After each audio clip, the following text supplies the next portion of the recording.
Ferrell Show. Thank you so much for stopping by. Wow. I didn't know if I'd ever say that again. I didn't know if I'd ever have a microphone and a table and a studio to operate in. It's funny.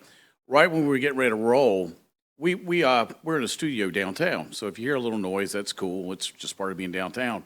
We used to do live remotes on TV in downtown Blue Ridge, Georgia. So we got used to the train whistle. It's funny. People want to come by and look in the studio. And this lady came in. She can't realize I can see her. And she's waving at me.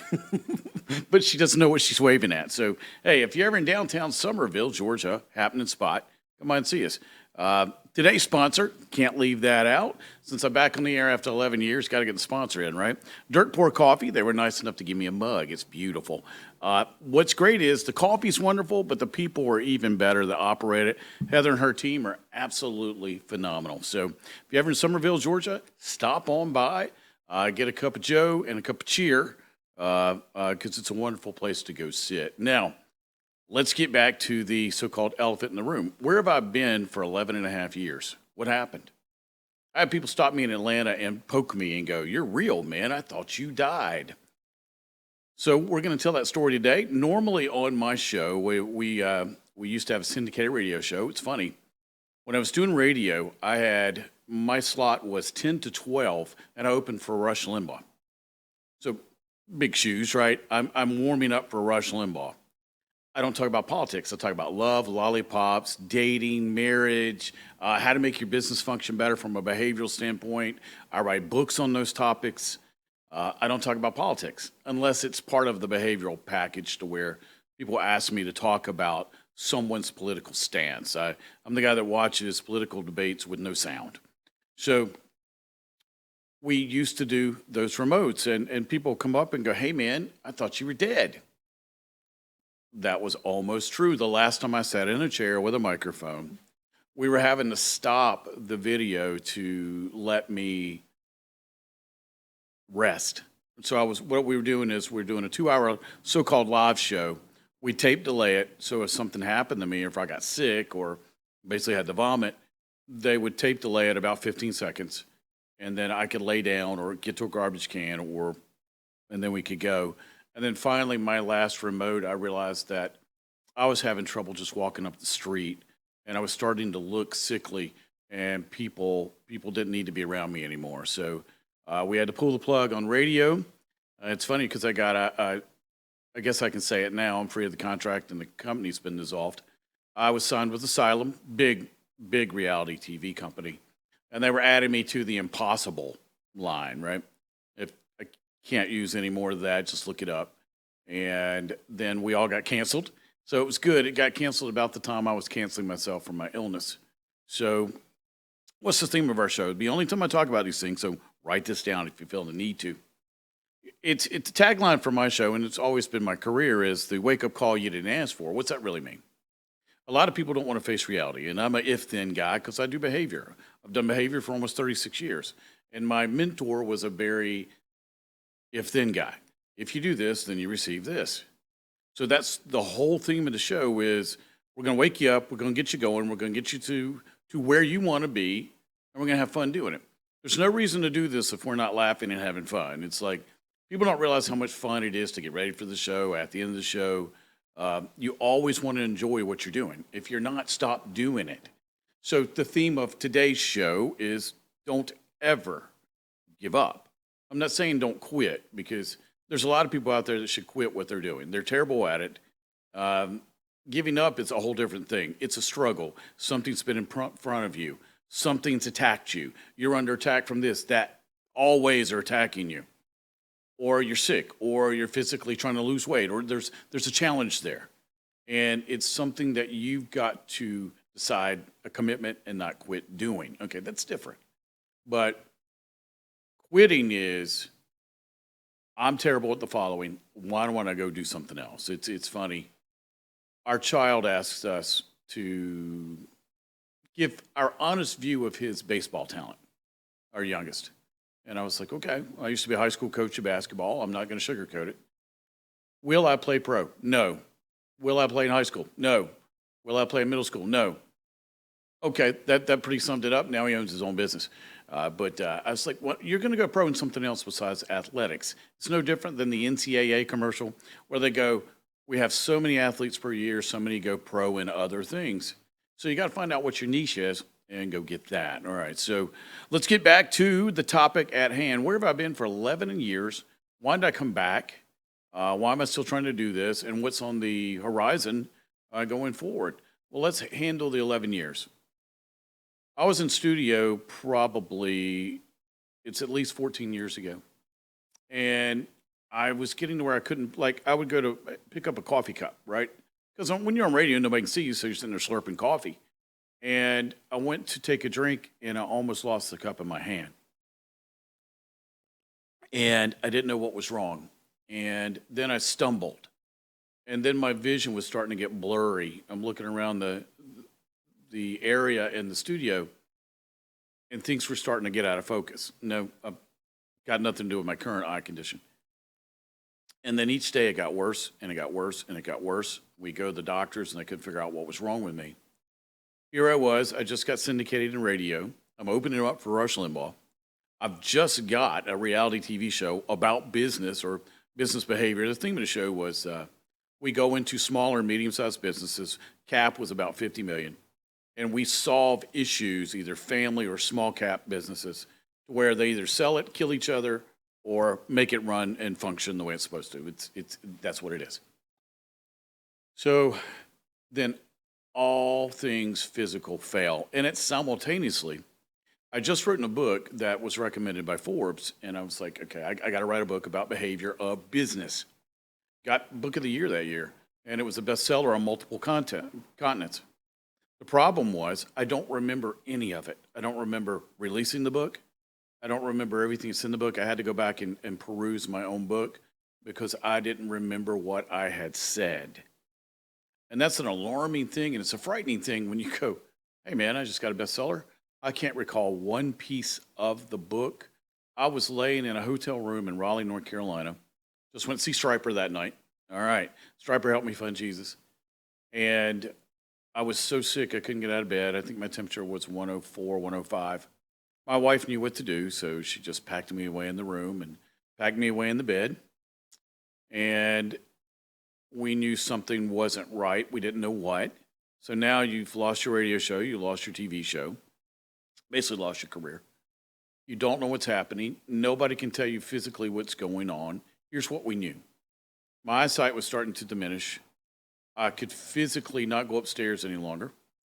I was having trouble functioning. I was losing the ability to feed myself. I mean, it's kind of frightening. You sit and in real time, you're watching your entire skill set diminish. You don't know what's wrong. At the same time, we didn't want to tell the world what was going on with me. We wanted that to be kept a secret because in the entertainment world, there are no secrets, as you're seeing. TMZ will pick up on anything, and I was not a big star. I was okay in my genre and behavior world, but as far as being well known, no, outside of that world. But I still didn't want anybody to know what was going on. So my wife made a decision, which I still appreciate to this day. She decided to lock me away. We just slowly walked away, didn't really announce anything, didn't say the show was off, nothing. We just kind of slowly disappeared. Now, people in Atlanta would be like, hey, brah, what's going on? And I'd say, just some difficult time. Hey, man, we're coming back. And every week we'd be like, okay, this is going to get better. We're going to come back. No issues. We're going to rock and roll this. 3.5 years later, I think it was 3.5 years. It took 3.5 years for me to see any improvement. What happened in the interim? I lost the ability to basically walk. I couldn't feed myself. The great thing was my wife gave me a Roku. Okay, I'm slow to the party on technology. I thought eBay was a new thing when I started using it in 2021. So just bear with me. I'm terrible with technology. Nobody in my company will let me touch anything. I'm like a monkey pushing buttons. So she gives me a Roku, and she gives me the cat. And then she has to go get a job because she worked for me, and we didn't have any money. So I could watch videos all day, right? Thumb works. And what I did was, okay, I teach quantum physics. For you that did not know, I teach quantum physics. And I was a former Satanist who learned about Jesus, and now I teach that whole scheme of the world and the universe and the cosmos through science and quantum physics. I'm like, since nothing's solid, right? Nothing's solid, then that means that the molecular structure of anything can be changed and it can be rearranged. And it explains how Jesus healed everybody through the Bible. All right, well, here's my two avenues that I can go. I can die, like they say I'm probably going to, a very slow and painful death, or I can figure this out through the power of Christ, through quantum physics of understanding the healing touch of the Holy Spirit, and I can work this out. Well, either way I win, because either way I go to Jesus immediately or I go later. Okay, it's just postponement a little time. I said, no, I don't like to lose, and I don't want to lose to my former boss, so I think I'm going to stick around for a while. Okay. Plus, my wife scares me. She's only 5 feet tall, but boy, if she gets angry, get out of the way. I'm sitting in a chair one day, and this is when I was really sick. And she grabs me by the front of the shirt, and she goes, don't you dare down me. We've been through so much for you to down me now. You understand me? It's like, yes, ma'am. 5 feet nothing and angry, you don't want to do. Short ladies, they're always angry. So I said, okay, we're going to figure this out. So I got every single healing verse that the Bible could have. Okay, I've got 101 on a piece of paper, and God bless Keith Moore for this. And I went through every single verse every single day. Just boom, boom, boom, read them out loud. Remember, nothing happens in the universe without verbal confirmation. You have to verbalize something for the molecular structure to take over. Yeah, this is what I teach on Sundays as a pastor. So all I had to do was to change my situation and not die, like basically the CDC had told me I was going to. I just need to change the molecular structure of everything in my body. Oh, no problem there, right? Anybody knows anything about quantum physics? That's a walk in the park. I have to get new organs, I have to get new eyes, and I have to get new blood. Oh, no problem there. And then I have to do it in a specified period of time so I don't die. Okay, no problems there. Challenge accepted. So we had a whiteboard in our small apartment. We had to move out of our house because we didn't have anything left. And we wrote out the steps. Well, I didn't, my wife did. Okay, this is what I'm gonna do every day. This is how I'm gonna do it by hour. And I'm gonna break it down, and this is how I'm gonna work this out. So for 3.5 years, I watched 16 hours of videos on healing. God bless Gloria Copeland, because I think without Gloria Copeland, I wouldn't be here today. That's why 11 years, finally behind a microphone, it's a really big deal, because everybody outside of Gloria Copeland and Jesus said I was leaving this earth. And then I watched friends die along the way that were not as sick as me. And then I'm the one that makes it. So every day, go through that. I talk to my body. Here's the thing about the quantum and about verbal confirmation. If you verbalize something, it has to come true. Whatever is verbalized must come true in the natural, or what you can see. Okay? So if I'm verbalizing the desired outcome, I'm going to have to receive the desired outcome. Matthew 9:23. I'm sorry, Mark 9:23. Cool. All right. So I'm going to verbalize my desired outcome. So every day I would talk to my brain, I'd talk to my heart, I'd talk to my lungs, I'd talk to my liver, I'd talk to my kidneys, I'd talk to my stomach, talk to my esophagus. I would talk to my legs, my fingers, my hands, my toes, every single thing I would talk to, especially my hair. Didn't want to lose my hair. And I was starting to lose hair. And I'm in my 60s, and I still have hair, thank God. Every day, I would state the desired outcome. I am healed. I'm completely healed. Satan, get your hands off me. I'm completely healed through the blood of Christ. Every single day, all day long, I just bombarded my body with my desire to be healed. Speak the word, and it'll be so. I knew that. I knew Mark 11:23-24. Believe it, speak it. Got it. I'm going to be living proof that all of this is true.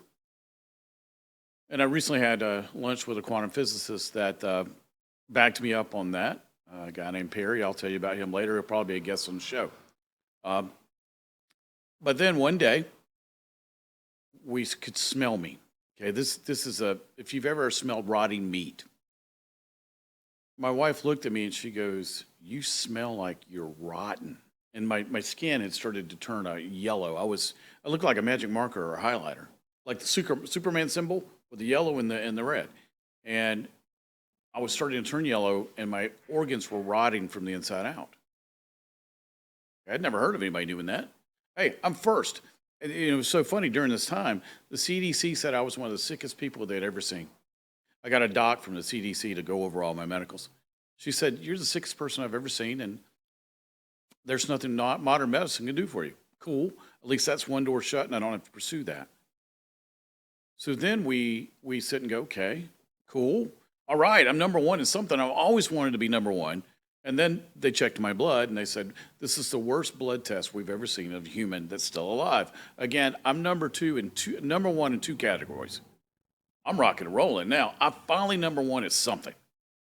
They said I was the sickest person they'd ever seen still upright, not in a casket. Cool. All right, this is going to be even bigger victory for Jesus and a bigger miracle. Let's do this. So every day, it just got worse. My fevers would be 105, 106. My wife puts me in the bed with ice. I mean, not in bed, in the tub with ice. Get the fever down. No reason to go to the doctor. Nothing they can do for me anyway. That's freeing when you know the only hope you have is in Christ or the healing power of the Holy Spirit. It's very freeing because now you know man can't solve your problem. Okay? Cool.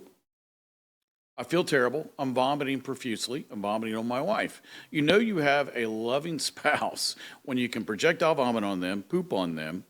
They have to toilet you and shower you because you can't do it yourself. I got in trouble one day because I tried to take a shower by myself. I fell out of the shower, fell on the cat, tore everything down, curtains, curtain rod, shower rod, everything came down, towel rack, everything's in the floor. And I would fall so much in our apartment, our neighbor would stop my wife on her way in and go, "I think he had a bad day today. He was really struggling. I could hear him hitting the floor." And if I hit the floor, it took me about 20 minutes to get out of the floor, or I would just crawl on my belly to wherever I was going. It's like it would take me, I was from about 20 feet from the bathroom. It would take me up to 20 minutes some days just to get to the toilet. Not using it, just to get there. Use it 20 more minutes back. So I really had to make sure this was something I really wanted to do before I decided to go to the restroom. So this whole time we're doing this, and my wife's working 16-hour days trying to save my life and try to pay for treatment and try to do all these things.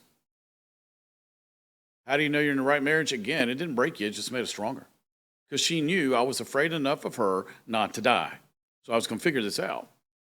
And then one day, radio and TV are not even in our purview now. Now all we want to do is survive. One day she wakes up and she goes, last night the Holy Spirit told me that you were healed with your heart because I had blockages in my heart. Okay? I want you to go to the cardiologist like now. It's funny because the cardiologist I'd had previously was retired and came back because his wife got tired of him being at home. Ladies, be nice. His wife was not very nice about it. The way she explained he was leaving retirement and going back to work. So he does the ultrasound. He's looking at me, going through my blood work, everything. And he's just sitting there going, Now, my cardiologist is really cool. He wears a tweed jacket, has a ponytail with scrubs. I mean, he's smooth. He goes, just shaking his head. I'm like, "Hey, man, I'm right here. You can talk to me. You got the heart of a 20-year-old, man. What you been doing?" I told him it was Jesus. Okay, he's an atheist, so he's just, okay, whatever. And I said, what else? He goes, well, all your organs are perfect. You have sexy kidneys. Never had sexy kidneys. Everything was new. Everything was new. Get this. I went from being called the sickest guy they had ever seen that was still upright, not in a coffin, to everything being new. And he's just staring at me. And he goes, oh, by the way, you need to lose some weight because you're fat, but outside of that, you're cool. He goes, I don't understand why your blood pressure's so high, but you're perfectly fine. There's nothing wrong with you. Cool. Go home and tell my wife. Told you so. 1 month later, she goes, now go get your blood checked because your blood's healed. Okay? Go back to a friend of mine, get my blood checked, and we sit down to see the test. You get the piece of paper, right? And he slides it back at me, shoves it at me. He goes, read that. He used to teach biology. Okay? That's not possible. He just kept, that's not possible. That's not physically possible. I don't know if you know this or not. Little bio lesson here, a chemical lesson. When you get sick, there's a marker in your blood. It looks like a football field, and it's ticked off to where your blood is. Mine was covered. It looked like somebody had just done ticks on my bloodline. My bloodline was perfect. All the markers were gone. Everything was correct. Everything was fixed. There was nothing wrong with me. I had the blood of a newborn baby. He's just sitting there shaking his head. So am I. I'm like, well, Holy Spirit told me he'd heal me. He made good on the promise. So now, new organs, new blood, still exhausted, still, because the physical toll it took on my body those 3.5 years was enormous. I gained 60 pounds. I think at my height, I weighed 290 pounds. I'm back down to 220 now. Praise Jesus. But my eyes. Now, if you'll notice, I have the same glasses on that Robert Downey Jr. and Johnny Depp have. We have the same eye condition. Go check my eyes. My doctor tells me we got problems. The pressure's way too high behind my eyes, and we're going to have a lot of difficulties if it doesn't change. Do what you did for your blood and your heart for your eyes, and then come back and see me. So I did. Same thing, talking to my eyes, everything. I just got my eyes checked about 6 months ago. My eye pressure is perfect. Now, I have to wear shade and everything because I'm allergic to Wi-Fi. I have trouble with lights. We're in a big studio with lights. So I've struggled with that. Even when I go outside, I have to wear the sunglasses or blue glasses to cut down on everything. So get this, 3.5 years. We walk away from the radio or the entertainment business. 3.5 years later, I'm completely healed. Now, that's not where the struggle stopped. That's where the physical, God's like, all right, I handled this, you handle that. I had to handle the physical therapy, which I'm still going through now. I'm looking forward to the day I can get rid of my handicap sticker because I can walk now, just not far without people helping me. I still have trouble with my hands, but I can pick up a cup and I can drink now. Now, don't give me little ones. These are about the size I can handle. I can't walk long distances, but I can walk them if somebody's holding on to me, or I can go to the grocery store and people notice I never leave the cart. So my physical therapist is helping with that now. So, hey man, we consider to be game changers because what they said was physically impossible in this realm, I proved was possible in this realm. Now, if you look on YouTube, you will see story after story after story after story of people experiencing what I did. Why? We have to believe it's possible. Nothing can take place in your life that's great unless you think it's possible. Now, again, what I do for my consulting company is I help families and businesses because I teach vision, I teach human programming, I write books on it. Got 4 coming out this year. I've got a book on parenting, I got a book on dating, I got a book on marriage, and I've got one on what men and women don't understand about each other. Battle of the sexes, baby. And I want to clarify these things for people to be able to understand, right? So now we've done this. So let me talk to you now. You've heard the story of where we've been. How about you? Where you been? The theme of today's show, and it's the day I'm really going to express about my life, is don't ever give up. Now, I want to reference somebody that's an inspiration to me. I did not tell her I was going to talk about her. I'm only going to use the first name. But the other day, she did inspire me. I don't normally use people's first names, but nobody knows who this is. So a girl named Cassidy, I was talking to her a couple days ago. And I've watched her journey on Facebook. I'm not going to tell you what the journey is, and I'm not going to tell you who she is. She just inspired me because I've seen what I've been through, and then I watched what she's been through. And I said, congratulations. You're wonderful. And your story is an inspiration to me. And that we're supposed to do, right? Overcome. Don't ever give up. Be an inspiration to other people. Go help other people get their dreams. It's that easy. So now, let's come back to the theme of the show, the wake-up call you didn't ask for. A lot of people need a wake-up call. A lot of people need to understand, hey, man, coasting's not good enough. Giving up's not good enough. You need to go after whatever it is you want to do. And that's why during the course of our show or times together, We will have guests on here that have overcome just about every mountain you can imagine, whether it's business, whether it's physical, whether it's medical, spiritual. We've got some exciting guests coming up in the next several months and several shows. My buddy Tom Scabrella, he's seen people raised from the dead on at least 2 continents, so he's extremely exciting to talk to. I've got a young lady who used to be in the Church of Satan coming up. Wow, what a story. And we'll talk about my foray into that here in a minute. And then we've got business leaders from all over the world coming on. Why? The theme of the show is the wake-up call you didn't ask for. It's, let me shake you. Let me get you back to where God wanted you to be. Let me get you to where your purpose, plan, direction are. And let's get you on your way, because the more successful people we have, the more successful people we have, and the happier and more joy-filled world we actually have. So let me look at my notes to make sure I'm hitting everything I want to talk about. So now let's dial this back. What gives me the credence or the right to be able to do this show? My professional life was, I used to be a high school basketball coach. Go figure, I'm only 5'7" and a half, but everybody thinks I coached wrestling or football. But I like to win. I taught multiple disciplines of either from regular ed to special needs. I'm actually certified in every area of special needs that you can get certification as. I got a special college degree that I think I'm the only person out of that college to ever get that degree. Had to make a couple deals with the dean and with some professors and add hours and everything. If I'd have been smart, I'd have gotten a grad degree out of it, because I never finished my PhD. That would be my best friend, Heather. So now we've got that out of the way. I teach I've been in this game almost 36 years, taught almost 25 years. I've been consulting and helping businesses for about 30 years. And we've been blessed. I have dyslexia, but I've been able to get 2 best-selling books on multiple continents. And we got a Golden Quill Award. It's an Emmy that you get AAM, and you ride by and they throw it in your car. That's how much it means to them. But we still got one. But we will be covering lots of topics that do with family. Now, we've talked about me, and let's go back and talk about you. What's going on in your life right now that's not pleasing? Maybe you got a kid that's drinking drugs, chasing skirts, or chasing men. Maybe you got somebody in the hospital. Maybe you've got somebody in jail. Man, I encounter that a lot. It's funny. I'll be at Walmart and people go, "Hey, man, you're that dude with the hair.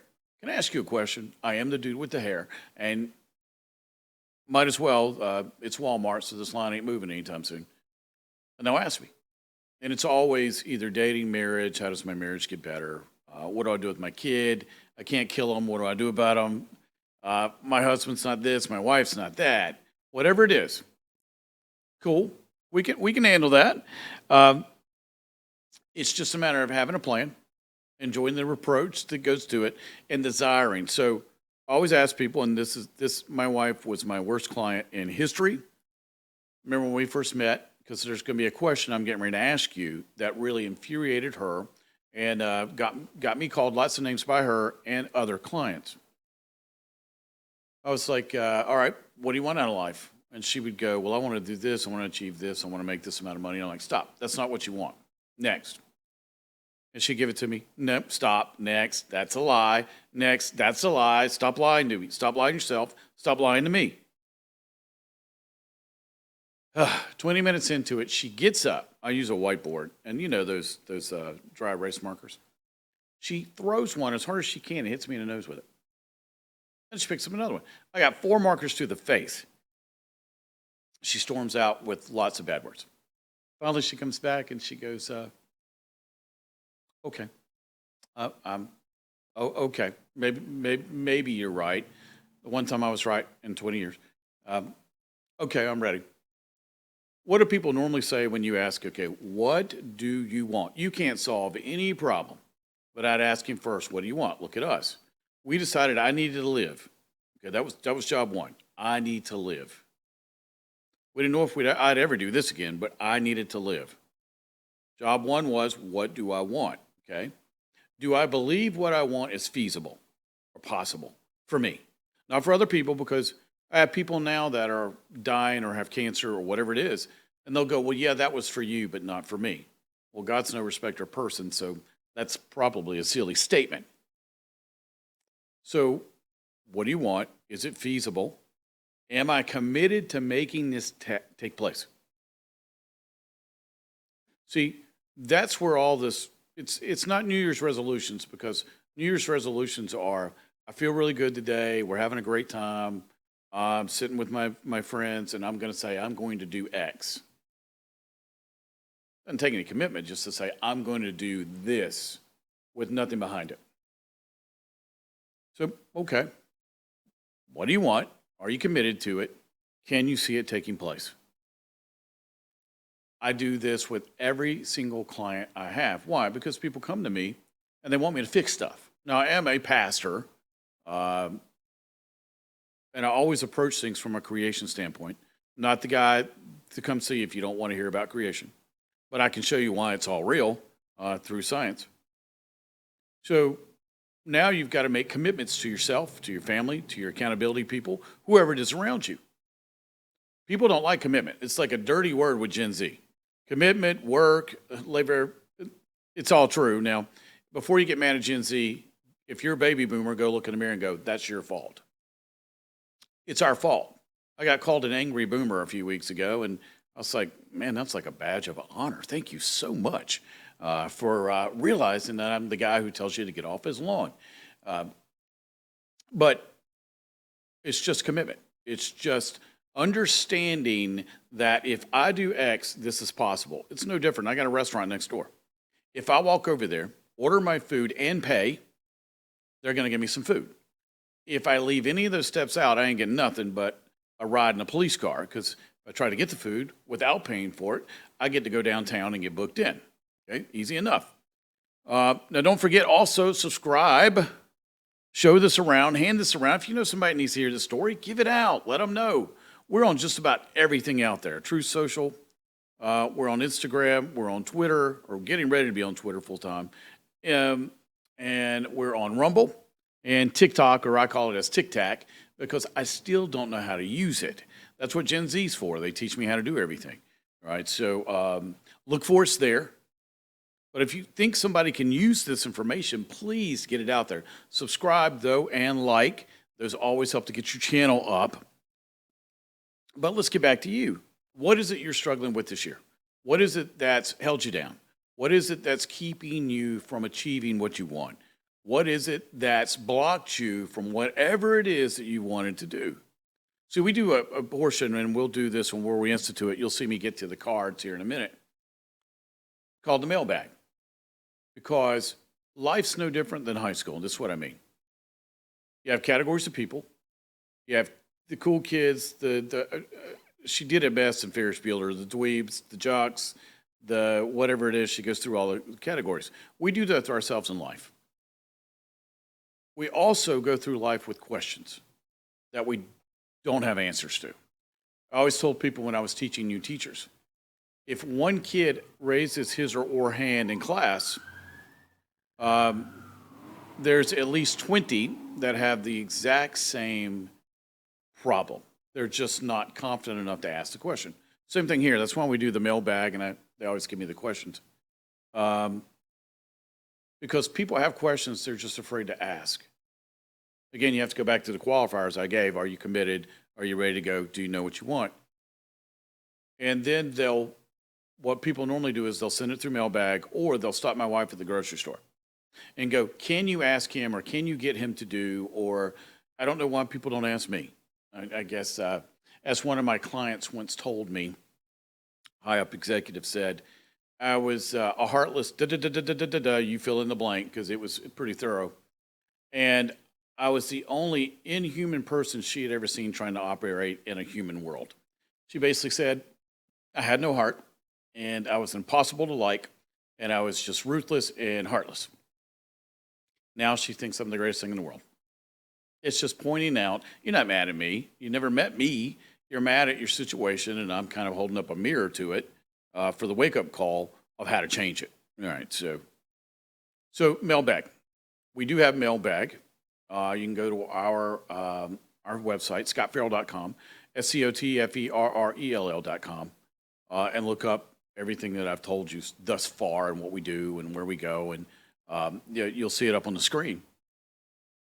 And we'll have mailbag set up to where you can ask any question. Now, keep in mind, I'm not a licensed counselor. Everything we do here is for giggles. It's for entertainment only, and I'm not a medical doctor.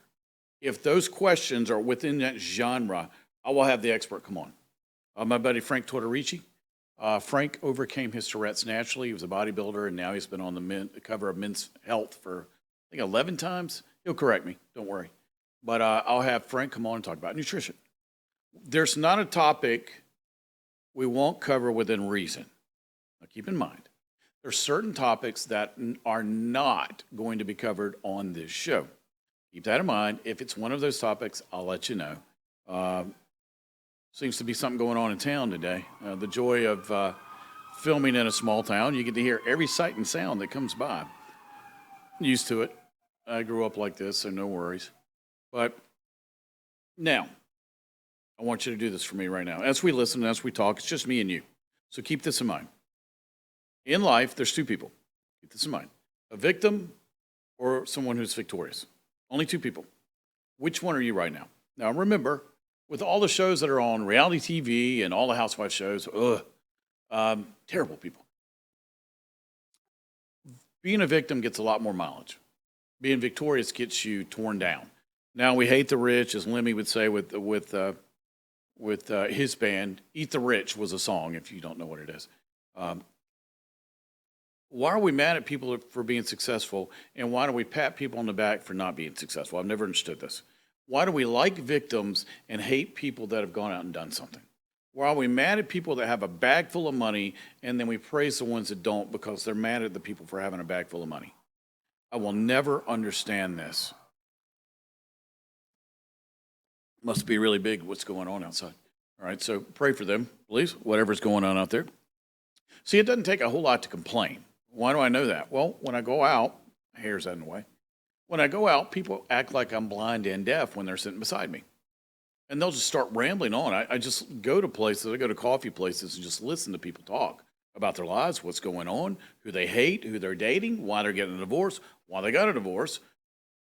I'm like, if you could only understand what you're doing to your own life. You are the prophet of your own life. Whatever you state out in the ether has to come true. You have no idea what you're doing to yourself. You don't understand where this is going. You don't get how you're destroying your life. See, it's like apparently Donald Trump posted something the other day that everybody was up in arms about. Not here to talk about politics, just talking about reactions. I saw people react from where? Okay, so do you react or are you proactive? Are you going to actually state something, or are you just going to have a reactionary life to where you react to what's going on in your world?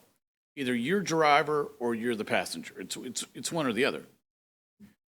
And then people took it out of context. And then people didn't really understand what he meant. And I've watched people from every genre vocalize this on social media. My grandma taught me one valuable lesson. Do not open your mouth, because if you open your mouth, there's a chance that people are going to realize how stupid you are and how much of an idiot you are. Don't do it. Or as in Josh Pate says, his meemaw said, don't do the following. Same thing here. Those were wise words from my grandma. Don't do it. Just keep your mouth shut. Don't be an idiot. Shut up. Well, now people are having to go, okay, I jumped that one. All right, so imagine everything in life, you jump like that. You're going to have a reactionary way to handle X. I'm going to state how I feel, not the facts. Remember, it's much easier and much more simple and better to live in a factual world of truth than your truth or how you feel. Feelings change from nanosecond to nanosecond. The facts don't. I remember watching Dragnet as a kid. Gen Z, if you don't know what that is, it's called Google. Go to and look it up. Dragnet, Joe Friday. The facts, ma'am, just the facts. People want to talk about the feelings, not the facts. It's like all the memes you see on Instagram about here. I guess you see a man that's outside sleeping on a mattress with his dog, and you see the wife inside, and the man's going, I guess she wanted to talk about feelings, not facts, and I came with facts tonight. Yeah, that's a good place to operate, because if you're running a business, if you're running a life, if you're a parent, if you're an employee, whatever it is, Doesn't it make life far more simple if you just cover the facts? Yes, I have this feeling. I wanted to play in the NBA. I wanted to be 6'8". I'm 5'7" and a half. The facts are I ain't getting any taller unless I hit my growth spurt in 65. So that's not achievable for me. Now I can moan and groan about being short. There was a song written about short people. Or I can just get on my horse and ride off in the sunset and go, okay, I'm short, let's move on. I'm gonna go do something else. See, this is why people get so mad at me because I'll walk in their business and go, all right, here's the facts, here's how you feel, here's what's going on.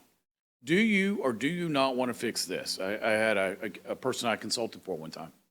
I said, in 6 months, if you do not change the way you were doing this, you will be out of business. It took 7. Fired me because it was mad at me for pointing it out. Keep this in mind, if you're a consultant, you will get fired. Consultants never work out their contract. You're going to get fired because you're the scapegoat and you're who they're going to blame, okay? So keep that in mind. All right. Now, we've got that out of the way. Again, I won't do this. It's the only time I'm going to do this. Every other show is either going to have a guest.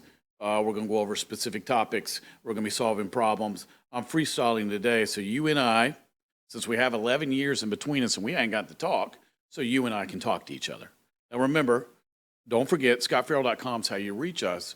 If you got a problem or if you got something or a topic you want me to cover, that's great. Instead of getting me at Kroger, go ahead and send me an email so I can go ahead and get it on the docket. Believe it or not, we have to plan all this, and it's up there on the screen for you. We have to plan everything we do. We just can't come in here and free will all the time. We don't have that capability yet. We will, but we don't now. So you can see up on the screen what's there. Reach out to us through there. All right, now, as we wind in, because we're getting closer to the end of our show, or our time together, since it's the only time we have to do this, I'm going to go answer a couple questions, which they were so nice to give. You like our logo? We're trying to get our logo back again. We're trying to get it. This was the old logo we had from 11 years ago. We actually had T-shirts. We always did the mailbag, so now I'm going to segue into the mailbag. All right, so again, this is how it works. You email questions. Now, we used to have a live feed in the show, and we had call-in, so you could actually call in and talk to me. But now we don't right now, first show back, so forgive us for that. All right. This is from Alicia. I have 3 teenage daughters at home. Can you give me any tips to make my life easier with them? Okay. I try to keep this light. I try to keep this funny. I try to keep this to where we can have a good time with this. My recommendation is send them to grandma, and when they turn 25, bring them back. Very simple. Or lock them in a closet, leave them, and move. What are them? 3 teenage girls. It's funny how people think this is a 3-minute question. Okay, I have 3 teenage girls. Can I get some tips on how to make life easier? Boy, in a perfect world, that would be an easy answer. Here's the thing. Here's all the things that go into this answer. How are they programmed? Humans are programmed from 0 to 7.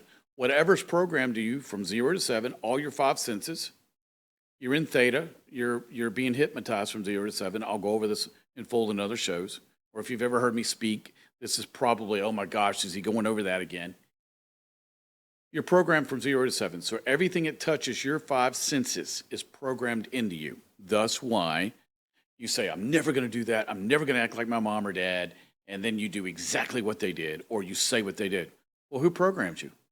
The people that programmed you are from 0 to 7, whoever touched your life, whoever ran your daycare, grandma, grandpa, aunts, uncles, cousins, nephews, whoever it is, that touched your life is part of your programming. And you will perform that program for the rest of your life unless you meet somebody like me who helps you change it. The disciples took 3 years with Jesus to change theirs, and the Holy Spirit, on top of that, to change their programming. Peter needed a little help. I'm more like Peter. So how can I make life easier? All right, well, I'd have to know how they were programmed. I'd have to know how you were programmed. I'd have to know what's going on. I would have to know what activities they're in. Are you divorced or still with their father? Who are you dating? Who's he dating? Is there an extra spouse or grandparents in the mix? See, all the things that have to be analyzed just to answer one question. Here's the key, though. If I don't have any of that, I have to look at it like it's a business. Okay? When we have a company handbook that we give to people, and I don't leave many stones unturned. But one of the things I do put in there is how you have to act at work. Can't be a tool. Zach Wild said in Black Label, there's one tool, it's me. Nobody else can be part of this group. That's a tool. Establish rules of behavior within that space. So I think it's the home. Yes, my daughter's at home. What are the rules at home of how to treat each other with respect? You may not like each other. It's no different than work. Why is it we're nicer to people that work than we are to the people at home? Why do we have this free will or free license to mistreat people at home, people we say we love, but we're very respectful at work? Well, because they pay us a paycheck and they'll fire us if we don't. Very simple, but shouldn't you treat the people you love with more respect and kindness? But just a thought there. Thank you, Dirt Poor, keeping the engine moving today. So now, if you want things easier at home, sit down and have a corporate meeting. Our family used to have meetings every Thursday night. Family meeting, no different than a staff meeting that I would have with all my employees. For about an hour, we have a whiteboard. All right, here's what's going on this week. Here's what I do like. Here's what I don't like. Any grievances you have. We did it very respectfully, just like a corporate meeting. So sit your three girls down and go, okay, we have to coexist here, or y'all can move. Probably be easier. Empty nesting is great. I highly recommend it. That's where my wife and I are right now. We live in a small, tiny home overlooking a valley. It is magnificent. 700 square feet of bliss. I couldn't be happier. And I have coffee. So you sit down, have a corporate meeting, family meeting, and go, look, here's the rules. We're all going to agree on them. We're all going to follow them. We're all going to do this. We're all going to do that. Done. But keep this in mind. Behavior ignored is behavior condoned. If you establish the set, which everybody agreed upon, there has to be a severe penalty for stepping over the line. Like at work. If you step over the line, HR calls you down to their office and they fire you.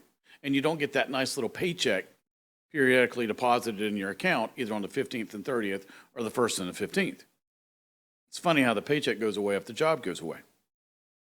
So if you want things to be easier, you establish a pattern of desired behaviors, enforce it, and then do it. No different. All right, so probably spent a little too long on that. Let me get to the next question. And this is from someone in Rome, Georgia. How can I improve communication with my husband? Okay. Saw this on Instagram the other day. I thought it was very effective and it would work with me. Take your top off. That was pretty funny. How to win, I think the caption was, how to win every argument with your husband. Take your blouse off. All right, my wife knows that. As my buddy Dave says, Dave Phillipson, he says, there's a reason why we don't play rock, paper, boobs. Boobs win. How do you communicate with your husband? Again, let's go back to this again. See, when we get married, I was programmed by one family, you were programmed by the other. Let's say you and I are married. Your programming and my programming don't jive. It's like trying to make IBM and Apple be friends with each other, or Pepsi and Coke. See, Pepsi and Coke can't be nice to each other, and if you wear one shirt, or if you get caught drinking a Pepsi while you're with Coke, you get fired. So how do I improve my communication? Understand something. You did not come into this marriage with a wired program that allowed you to effectively communicate with each other. He was programmed by his family, you were programmed by yours. So now we have two programs that were not genuinely wired together to communicate with each other. On top of, how did his family communicate and how did your family communicate? Was your family like mine, hollering and screaming and drinking? Or was like we used to have the best neighbors that were always quiet? Or did he come from a family where it's repressed, you don't say how you feel, you don't talk about what's going on, there's 20 elephants in the room and nobody will discuss them. And then now we have resentment, everything's repressed, now we have these outbursts of anger. Or do we have somebody who knows how to get it out, my Italian friends? Hey, get it out, get it over with, get on with it. Normally, this is what happens. We get a repressed family where the elephants in the room, we don't talk about them, with someone who was in a family like mine. Look at mine.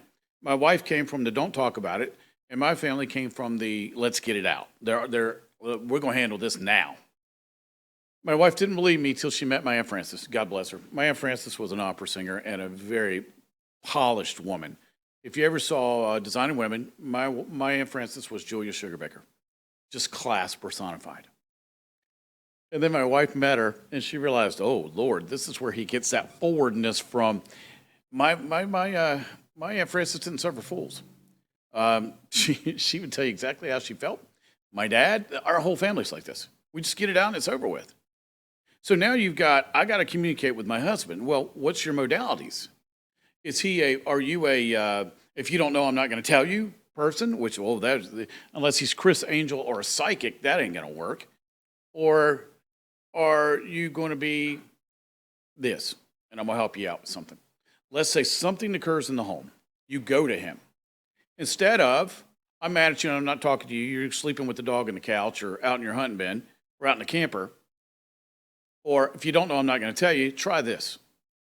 You've made me angry because here's the solution and how I want you to solve it. Wow. That would be life-changing if people did that, wouldn't it? Did I say anything about feelings? Did I say anything about how mad I was? No. Now, it's no different than the help desk at Target. All right, I bought the wrong underwear. I need to return them. Or I call customer no service, as Clark Howard would say, and I say, here's the problem. Here's how I want the solution to be packaged. Okay. So now, if you want to communicate with each other, you decide that this is how you're going to communicate. You have that family meeting. Remember what I just said? You get out a piece of paper. I think we did our communication styles on a napkin at a coffee shop. I write books on napkins, so it's everyday common thing for me. We said, okay, we don't want to overcomplicate this because when I was a high school teacher, we had 5 rules for the class, and I made the kids develop them. That way they couldn't complain when one of the rules had to be followed.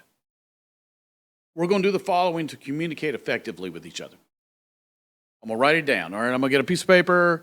You're going to write it down. We're going to put it right here, and we're going to either put them on the refrigerator or we're going to put them in a folder to where every time that we need to communicate, we've established the rules. Nobody's allowed to break these rules because you're breaking covenant with your spouse. We've decided this in a non-emotional arena. We've said that we're going to do this. This is how I'm going to communicate and how you're going to communicate back to me. And we're going to do this every single day. And I always tell guys, if all else fails, if you don't know how to do anything, okay, just say you're a bonehead and just don't get it, which a lot of guys can be, a little thick in the skull. Touch all 5 senses of your wife every single day. Kiss her, hold her.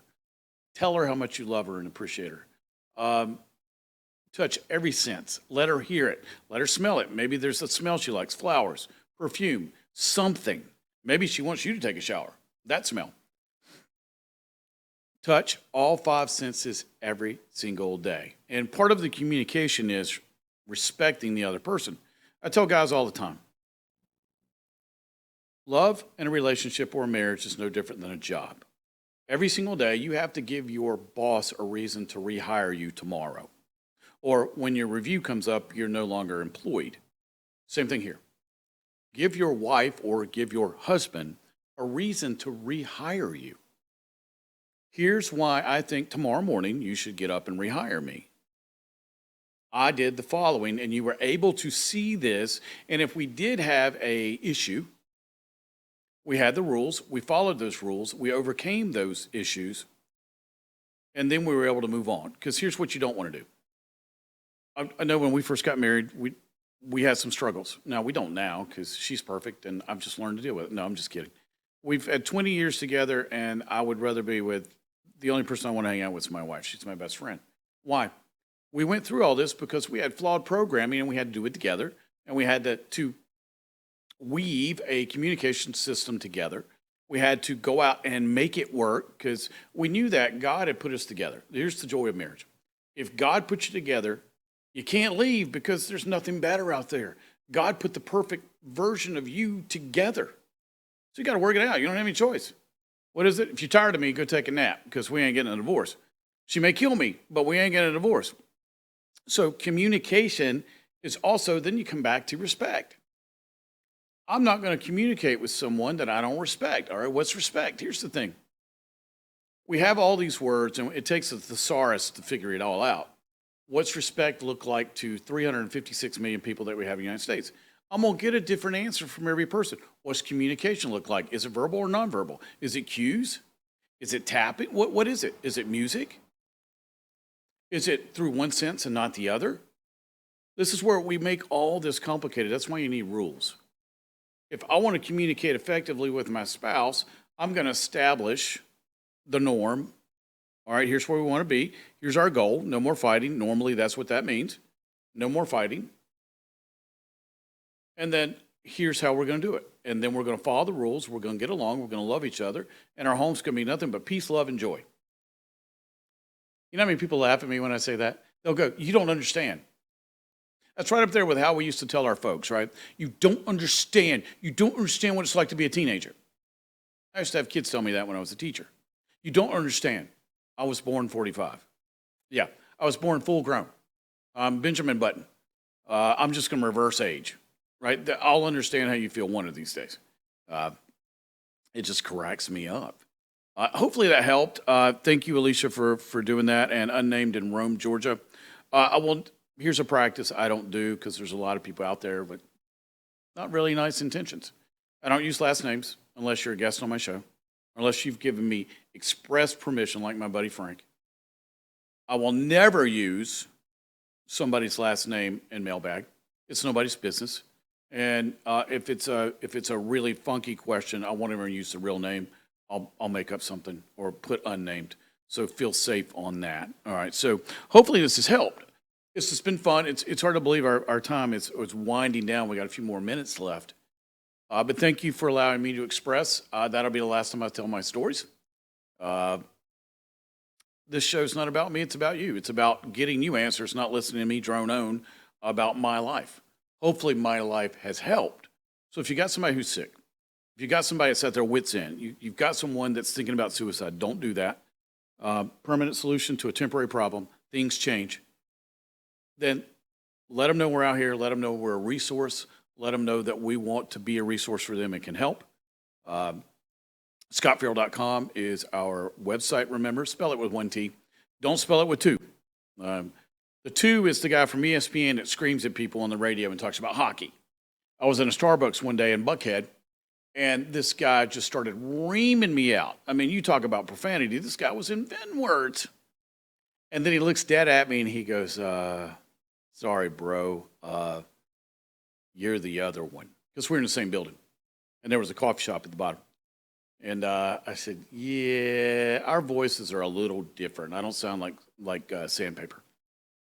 He goes, let me buy you a coffee. I already got one. I get it. I get it. Just make sure you're talking to the right guy when you're doing this.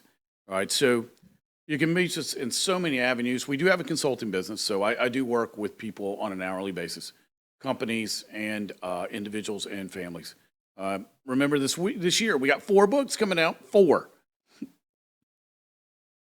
The parenting one's needed. If you've been out to a restaurant, wow, we went out the other day, you know that the parenting book's needed. Now, here's what you don't do. You don't buy a parenting book for one of your best friends because you're not going to be best friends any longer. All right, so keep that in mind. Keep that in mind. All right, so, and I had a friend buy one of my books and give it to her husband as a wedding present. That didn't go well either, so you don't want to do that either. You might want to handle that a little more casually. But remember the mailbag. Go ahead and email us all your questions. Remember, we're on like 8 different types of social media. Like and subscribe to this. This is the first show of many coming up. I got a lot of great guests coming on. But do yourself a favor this week. I tell people this all the time. People don't hear it enough. Tell somebody how much you love them and you're so happy to have them in your life. All right? I'll make you a promise. I'll meet you back here next time, okay? Until next time, take care. I'll see you later.